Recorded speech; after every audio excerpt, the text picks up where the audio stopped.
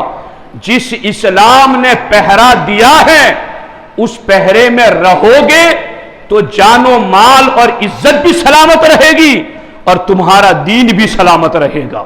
اب یہاں پر میں اس پر تفصیلی گفتگو کا وقت نہیں ہے، مگر اتنی بات میں ضرور عرض کرنا چاہتا ہوں، ہمارے آقا حضور سید المرسلین صلی اللہ علیہ وسلم نے قدم قدم پر یہود و نصارہ، مجوس، مشرکین، ان کے طور طریقوں کی مخالفت کا حکم دیا ہے کہ میرے غلاموں تمہیں ان کے طریقے پر نہیں چلنا۔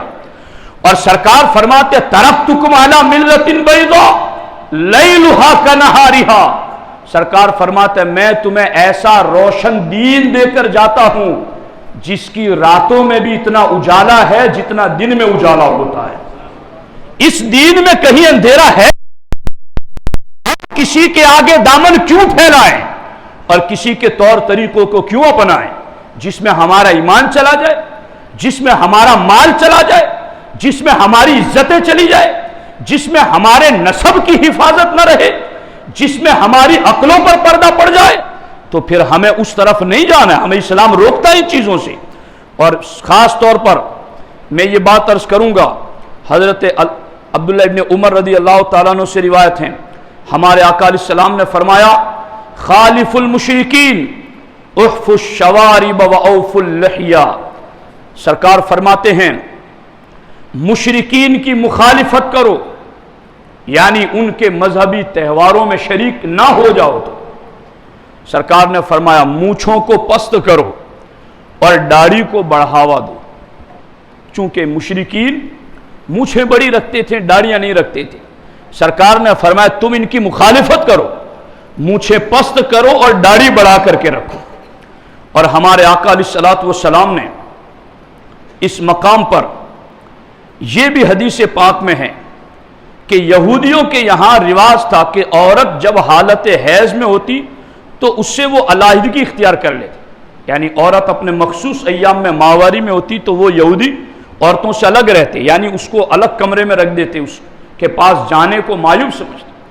میں کئی جہالت بھرے علاقوں میں نے یہ دیکھا ہے، چونکہ میں گھومتا رہتا ہوں، تو اب میں کن آنسوؤں سے اس پر آنسو بہاؤں کہ کئی اس معاملے کے اندر اپنے مریدوں کے یہاں یہ کہتے ہیں کہ اگر تمہارے گھر میں کوئی ماہواری کے ایام میں تو وہ میرا کھانا نہ بنائے۔ تو وہ بیچارے جب ہم جاتے ہیں تو ہم سے پوچھتے ہیں کہ حضرت آپ کا کھانا ہمارے گھر اس لیے ہم نے نہیں رکھا کہ چونکہ ہم کو ہمارے پیر صاحب نے یہ کہا تھا۔ پیر تو ہوتا ہی ہے دین بتانے کے لیے، اسے تو کہتے ہی ہے رہبر و رہنما۔ تو اب دیکھو یہ یہود کا طریقہ تھا۔ ہمارے آقا سے پوچھا گیا حضور ہم کیا کریں؟ قرآن کی آیت نازل ہو گئی وَيَسْأَلُونَكَ عَنِ الْمَحِيضِ قُلْ هُوَ أَذًى فَاعْتَزِلُوا النِّسَاءَ فِي الْمَحِيضِ، حیض کے بارے میں پوچھتے ہیں، بس حالت حیض میں بیوی سے قربت نہ کرو، باقی تم قریب بھی رہو۔ اور سرکار نے باضابطہ ماں عائشہ صدیقہ سے کہا اور خواتین سے کہا لیست فی یدک، کہ تمہارے ہاتھ میں حیض نہیں ہے، تمہارا جسم پاک ہے، تم اپنے ہاتھ کے ذریعہ کھانا بنا سکتی ہو، کپڑے دھو سکتی ہو، کسی پاک مرد کے جسم کو چھو بھی سکتی ہو، تو تم ناپاک نہیں ہو جاؤ گی، یا تمہارے اس سے بندہ سامنے والا ناپاک نہیں ہو جائے گا۔ سرکار نے یہاں بھی یہودیوں کی اس طریقے کی مخالفت میں حکم دیا۔ اسی طریقے سے یہودی لوگ موضوع میں مسا کو مکروہ سمجھتے، چونکہ یہودیوں پر بھی نماز تو تھی نا اگلی امت کے اعتبار سے، تو وہ موضوع میں نماز نہیں پڑھتے تھے۔ ہمارے آقا نے فرمایا خالف الیہود، یہودیوں کی مخالفت کرو، فَإِنَّهُمْ لَا يُصَلُّونَ فِي نِعَالِهِمْ وَلَا فِي خِفَافِهِمْ، وہ موزوں میں نماز نہیں پڑھتے۔ میرے صحابہ تم موزے پہن کر نماز پڑھو اور یہودیوں کی مخالفت کرو، ان کے طریقے پر تم نے نہیں چلنا ہے۔ اور اسی طریقے سے بیت المقدس کی طرف سرکار نے رخ کر کے نماز پڑھی، پھر سرکار نے چہرہ پھیر لیا کہ نہیں پھیر لیا؟ اس طرف رخ مت کرو، یہود کی مخالفت کرو، اب میرے جد کریم حضرت ابراہیم کے بنائے ہوئے کعبے کو اپنا قبلہ بنا لو۔ اسی طریقے سے جب روزے کے بارے میں بھی بات آئی تو چونکہ یہود سحری کھائے بغیر روزہ رکھتے تھے جی، تو ہمارے آقا علیہ السلام نے فرمایا فصل ما بین صیامنا و صیام اہل الکتاب اکلۃ السحر فصل، سرکار نے فرمایا ہمارے اور یہودیوں کے روزوں کے درمیان سحری کھانے کا فرق ہے، وہ نہیں کھاتے، تم سحری کھا کے ان کی مخالفت کرو، ان کے طریقے پر نہ چلو۔ غور کیجئے ان باتوں کے اوپر، اور سرکار نے فرمایا لا یزال الدین طاہرا ما عجل الناس الفطر لأن اليہود والنصارى یؤخرون، سرکار نے فرمایا جب تک مسلمان افطار میں جلدی کرتے رہیں گے یہ دین غالب رہے گا، افطار میں روزہ کھولنے میں جلدی کرتے رہیں گے یہ دین غالب رہے گا، کیونکہ لأن اليہود والنصارى یؤخرون، چونکہ یہود و نصارہ لیٹ کرتے ہیں تو تم نے ان کی طرح لیٹ نہیں کرنا، تم نے افطار میں جلدی کرنا ہے۔ دین کہاں پہنچ کر کے بد باطنوں کے رسوم و رواج کی مخالفت کا حکم دے رہا ہے، اور جہاں ہو ہی رہا ہو شرک و بت پرستی، جہاں ہو ہی رہا ہو پٹاخے وغیرہ کے ذریعہ مال کا ضیاع، تو پھر وہاں ہمیں کیوں نہیں بچنا ہے۔ باضابطہ طور پر عاشورہ کے روزے کی باری آئی 10ویں محرم کا، تو صحابہ نے کہا کہ حضور یہ یہودی بھی رکھتے ہیں، سرکار نے فرمایا آئندہ سال اگر میں رہا تو میں بھی اور میں تمہیں بھی حکم دیتا ہوں کہ 9ویں اور 10ویں کو روزہ رکھو یا 10ویں اور 11ویں کو رکھو، تاکہ اس طرح سے کر کے تم یہود کی مخالفت کرو۔ تو جہاں دین میں اللہ کی رضا کے لیے کام کرنے ہیں وہاں مخالفت کا حکم سرکار، جو دین ہے ہی باطل، جہاں ہے ہی بت پرستی اور کفر، تو ان مذاہب کے طور طریقوں پر مسلمان کیسے عمل کر سکتا ہے؟ اس لیے یاد رکھیں، کل تک تو کچھ گڈ مارننگ وغیرہ لفظ استعمال کیے جا رہے تھے، اب لوگ نمستے اور نمسکار اور پھر اس سے بھی آگے اور پھر اس سے بھی آگے اور بڑھتے ہی چلے جا رہے ہیں۔ تو یاد رکھنا قبر میں ہمارے جو چیز کام آنے والی ہیں وہ ہمارا ایمان کام آئے گا اور ہمارا عمل کام آئے گا۔ کوئی یہ کہیں کہ نہیں ہمارا ایمان بہت مضبوط ہے، صرف ان کا تہوار منانے سے تھوڑی ایمان چلا جاتا ہے، تو ہمارے آقا فرماتے ہیں کہ مومن ہمیشہ ایمان کے بارے میں فکر مند رہے گا کہ کہیں ایمان چلا نہ جائے، اور سرکار نے فرمایا منافق لاپرواہی کرے گا۔ اس لیے ساتھیوں اپنا مذہب بہت کامل ہے، اپنے مذہب کے تہوار دیکھو کتنے پاکیزہ اور کتنے خوشی والے ہوتے ہیں، تو کہیں مال ضائع نہ ہو، کہیں جان ضائع نہ ہو، اور ہم یہ پیغام ہم غیر مسلموں کو بھی دیتے ہیں کہ اسلام کی یہ خوبی ہے کہ جان، مال، عزت، نفس اور عقل کی حفاظت اسلام میں ہوتی ہے۔ اسلام والے قانون پر عمل کرو گے تو تمہاری جانوں کی بھی حفاظت ہو، تمہارے نسب اور عزت کی بھی حفاظت ہو، تمہاری عقلوں کی بھی حفاظت ہوگی۔